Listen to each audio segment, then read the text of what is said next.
Ya Gusti Pak nih, isinya emas Pak nih. Assalamualaikum warahmatullahi wabarakatuh. Waalaikumsalam warahmatullahi wabarakatuh. Perkenalkan, nama saya Ilma Vela Salbia. Saya bersekolah di SD Negeri 1 Sambigiting. Bagaimana kabarnya teman-teman dan Bapak Ibu Dewan Juri? Sudah pasti sehat kan? Kali ini saya akan mendongeng yang pastinya seru. Dongeng ini berjudul Kisah Pak Mendong dan Pok Mendong. Dongeng ini merupakan cerita rakyat Jawa Timur yang ditulis ulang oleh Ida Bagus Mantra. Ingin tahu bagaimana ceritanya? Dengarkan baik-baik ya. Alkisah. Ada sebuah cerita tentang dua manusia yang tak rajin bekerja untuk hidup anaknya. Meski telah berusaha, tidak cukup uangnya. Dalam sedih juga gundah gulana. Di sebuah desa hiduplah sepasang suami istri yang sangatlah miskin. Mereka tinggal di sebuah gubuk tua yang kecil dan sudah reot. Pak Mendong, itulah namanya. Ia tinggal bersama istrinya yang bernama Mbak Mendong dan juga anaknya yang masih kecil bernama Sophie. Ia dipanggil seperti itu karena memang pekerjaan sehari-harinya mencari daun mendong setelah sholat subuh. Ia mencari daun mendong untuk dibawa pulang, dianyam untuk dijadikan ikan dan dijual ke kota. Meskipun Pak Mendong sudah bekerja keras setiap hari, namun penghasilannya masih belum cukup untuk memenuhi kebutuhan keluarganya. Bahkan putri kecil mereka seringkali menahan lapar karena memang tidak ada makanan di rumahnya. Lambat laun, tubuh Sumi kini semakin kurus karena memang ia kurang makan. Pada suatu malam, angin berhembus pelan dan suara jangkrik bersahutan. Kring, kring, kring. Pak Mendong sedang tertidur lelap. Pak Mendong bermimpi bertemu dengan mbah buyutnya. Pada keesokan harinya, ia tergopoh-gopoh mencari istrinya. Bone, di mana kamu, Mbak?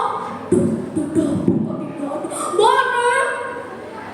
Ada apa, Pak nih? Mbak, ini lagi cari kayu bakar di belakang rumah.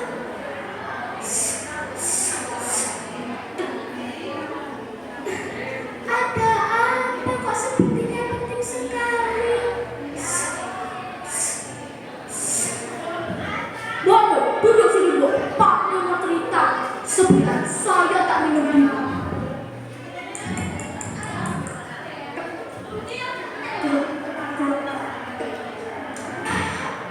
Gini, Bu.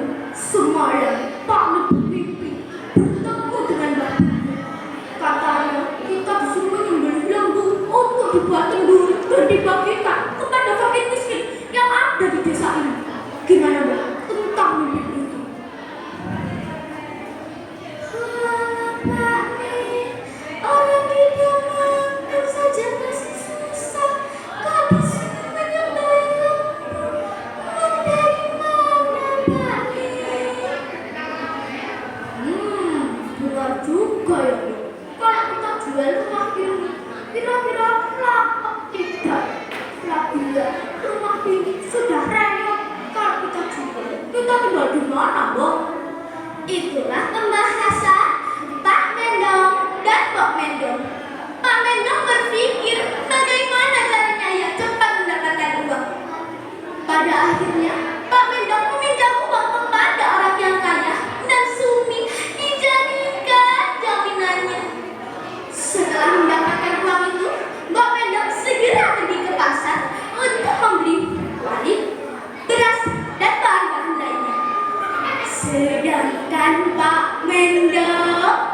pergi ke pasar untuk membeli lembu tanpa menawar harga yang rendah.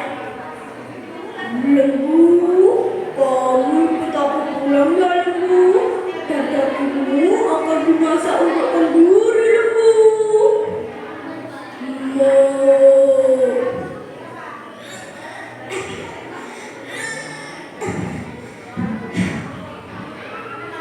Lembu, kamu di sini saja ya, jangan pergi kemana-mana. Setelah Pak Mendong tiba di rumah, ia segera menyembelih lembu itu dan dagingnya diserahkan kepada Mbok Mendong. Dasarnya Mbok Mendong yang pintar memasak, dalam sekejap makanan itu menjadi. Dan Pak Mendong segera memanggil seluruh fakir miskin yang ada di desanya. Setelah itu, semua orang berbondong-bondong ke rumah Pak Mendong. Kalian berbondong-bondong Pak Mendong ya? Tak sangka ya, Pak Mendong bisa bukan menulis seperti ini. Tapi alhamdulillah, hari ini kita makan enak. Makan Pak Mendong enak juga ya. Mereka begitu terlihat menikmati makanan tersebut. Dan dalam sekejap, makanan itu pun habis ludes tak tersisa.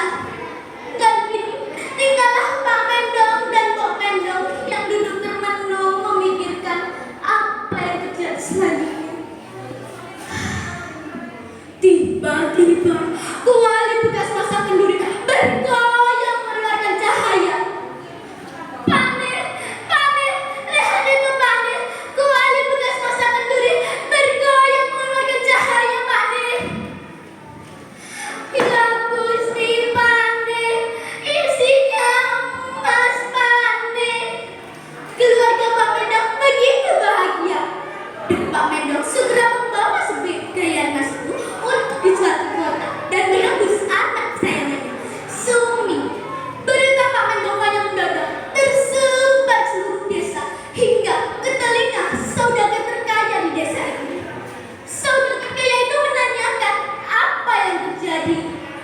Dasarnya Pak Mendong orang yang jujur dan baik hati yang menceritakan semua kejadian itu. Dan saudagar kaya itu segera melakukan hal serupa seperti Pak Mendong. Aku tidak akan kalah dari si Mendong-Mendong itu. Setelah itu, saudagar kaya itu segera pergi ke pasar untuk membeli lembu. Tetapi dasar gigi, ia menawar harga lembu yang sangat rendah. Alhasil, ia pulang dengan tangan kosong dan tidak membawa satu ekor lembu pun. Untuk mengelabui semua orang, saudagar kaya itu mengganti daging lembu dengan daging anjing miliknya. Setelah masakan itu pun jadi, saudagar kaya itu segera memanggil seluruh fakir miskin yang ada di desanya. Tetapi atas kehendak Tuhan yang Maha Kuasa, tiba-tiba daging anjing yang sudah dimasak hidup kembali dan menggigit saudagar gigit itu. Guguk, guguk. Semua orang takut dan berlari tanggal-tanggal.